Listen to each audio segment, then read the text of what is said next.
Welcome back. Last video में हमने parametric shape को डिटेल से डिस्कस कर लिया था। कोई भी ऐसी शेप जिसमें आपके पास ये पैरामीटर्स होते हैं, ये प्रॉपर्टीज होती हैं, आप इसको पैरामीट्रिक शेप बोलते हैं, राइट। इस वीडियो में हमारी डिस्कशन जो होगी बेजियर पैथ शेप की तरफ होगी। बेजियर पैथ शेप होती क्या है और उसके क्या फीचर्स होते हैं, तो लेट्स डाइव इन। तो बेजियर पैथ की सबसे आसान डिफिनेशन ऐसी है, कोई भी ऐसी पैथ जो आप पेन टूल के जरिए बनाते हैं उसको बेजियर पैथ शेप बोलते हैं। तो ये देखें, हमारे पास कुछ बेसिक शेप्स हैं, ये जो कि क्यू जिसकी शॉर्टकट है हमने डिटेल से देख ली थी। तो आप यहाँ से कोई भी पैथ सिलेक्ट कर सकते हैं, तो इससे जो भी शेप बनेगी वो पैरामीट्रिक बनेगी, राइट। अगर ये ऑप्शन आपने डिसेबल किया हुआ है तो ये हमारी जो बेजियर पैथ है ये हमारी नेक्स्ट वीडियो का टॉपिक है। तो अभी आ जाते हैं पेन टूल के ऊपर। मैं यहाँ से, इसकी शॉर्टकट जी है, मैं यहाँ से सिलेक्ट कर लेता हूँ पेन टूल के जरिए और मैं यहाँ पे वर्टिसेस लगा लेता हूँ। इनको वर्टेक्स बोलते हैं। लेट से मैंने यहाँ पे ये 4 वर्टेक्स लगा दिए, तो ये एक बेसिक शेप बन गई है। और इस शेप को जो नेम दिया जा रहा है आफ्टर इफेक्ट्स में उसको कहते हैं बेजियर पैथ शेप। तो इसकी अगर हम प्रॉपर्टीज वगैरह देखें तो वो क्या होता है, लेट्स हैव अ लुक। तो इसके भी कंटेंट्स हैं, तो कंटेंट्स में मजीद जाके शेप में और ये पैथ,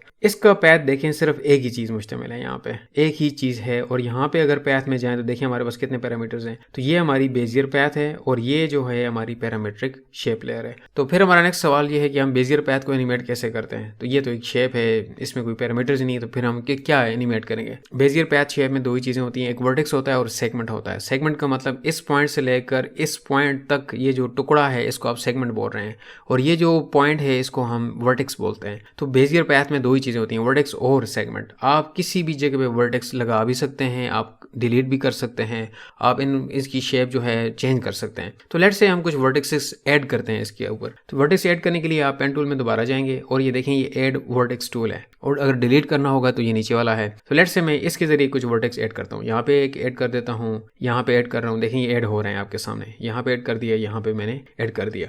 तो अभी ये इन पॉइंट्स पे मैं इस पैथ को या इस सेगमेंट को जो है डिस्टॉर्ट कर सकता हूँ, इसको चेंज कर सकता हूँ, तब्दील कर सकता हूँ। तो तब्दील करने के लिए मुझे यहाँ पे सिलेक्शन टूल पे जाना पड़ेगा। इसको सिलेक्ट करके मैं ड्रैग कर रहा हूँ, देखें ये तब्दील हो रहा है। तो इस शक्ल को यहाँ पे आप जितने मर्जी है यहाँ पे वर्टेक्स बना लें, उसको तब्दील करें। तो ये आपका कस्टम पैथ है, आप अपनी मर्जी से इसको जैसे भी डिफाइन करना चाहते हैं डिफाइन कर सकते हैं। तो इसके ऊपर हम बेसिक सी एनिमेशन लगाते हैं। लेट्स हैव अ लुक कि बेसिक एनिमेशन इसके ऊपर कैसे लगेगी। मैं इसको शुरू में ले गया हूँ और इधर क्लिक कर देता हूँ, मेरा की फ्रेम एक ऐड हो गया। ये मेरा वर्क एरिया है, इसको पकड़ में इधर ले आता हूँ। लेट्स से मैं चाहता हूँ ये 2 सेकंड के ऊपर जब आए तो इसके अंदर कुछ तब्दीलियां आ जाएं। अभी लेट्स से मैं 2 सेकंड के ऊपर आ चुका हूँ, मैं इसके अंदर कोई तब्दीली लाना चाहता हूँ और उसको एनिमेट करना चाहता हूँ। इसके लिए फिर मैं इसी लेयर को सिलेक्ट करके इसके ऊपर डबल क्लिक करूंगा, तो देखें इस तरह का बॉक्स आ जाएगा। तो इसके बाद ये चेंजेस पॉसिबल होंगे। अगर आप इसको नहीं करेंगे, इस तरह करेंगे, तो ये देखें ये पूरी शेप मूव कर रही है। तो इसको ऐसे नहीं करना, कंट्रोल में जी कर रहा हूँ और इसको सिलेक्ट करने के बाद यहाँ पे मैं डबल क्लिक करता हूँ, तो इस तरह की शेप आ जाती है, ये बाउंडिंग बॉक्स आ जाता है इस शेप का स्पेसिफिक। तो अभी जाके मैं इसके अंदर किसी किस्म की भी तब्दीलियां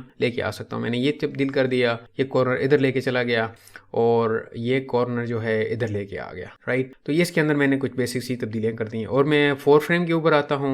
अभी मैं 4 फ्रेम के ऊपर आ गया, इसमें मजीद मैं कुछ तब्दीलियां ऐसे कर रहा हूँ, राइट। तो ये ऐसे हो गया और ये जो है कुछ ऐसे हो गया। इसको मैं शुरू में ले गया और अपने वर्क एरिया को मैं कम कर देता हूँ, यहाँ पे ले आता हूँ और अभी मैं स्पेस दबाता हूँ। देखें ये शेप चेंज हो रही है, इधर आके इस तरह हो गई है, फिर इधर से ऐसे हो रही है। तो ये कस्टम एनिमेशन इसके ऊपर लग चुकी है। तो आप इसी तरीके से बेजियर पैथ शेप को आप उसके पॉइंट्स को कम भी कर सकते हैं, ज्यादा भी कर सकते हैं और उनको आप एनिमेट भी कर सकते हैं। फिर यहाँ पे एक सवाल बनता है, क्या ऐसा मुमकिन है कि हमारी जो पैरामीट्रिक शेप है क्या हम उसको बेजियर पैथ में कन्वर्ट करना चाहें। बिकॉज अगर मैं स्टार को अपनी मर्जी से एनिमेट करना चाहूँ, ये तो पैरामीटर्स है, राइट। तो मैं इसी तरीके से अगर अपनी मर्जी से एनिमेट करना चाहूँ कि स्टार का एक कॉर्नर इस तरीके से जाए, दूसरा इस तरीके से जाए, तो वो तो पैरामीट्रिक से मुमकिन नहीं है। पैरामीट्रिक में तो सारी शेप जो है इकट्ठी जो है तब्दील हो रही होती है।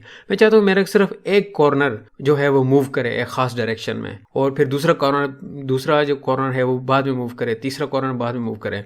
तो मैं अगर हाथ से यानी पेन टूल से स्टार बनाऊंगा तो वो बिल्कुल परफेक्ट स्टार में नहीं बना सकता हूँ, लेकिन बहुत मुश्किल टाइम लगेगा। तो क्या ऐसा मुमकिन है कि मैं अपनी इस बेसिक शेप को जो कि पैरामीट्रिक शेप है उसको बेजियर पैथ में कन्वर्ट कर सकूं? तो इसका जवाब मिलेगा आपको नेक्स्ट वीडियो में। तो मिलते हैं नेक्स्ट वीडियो में।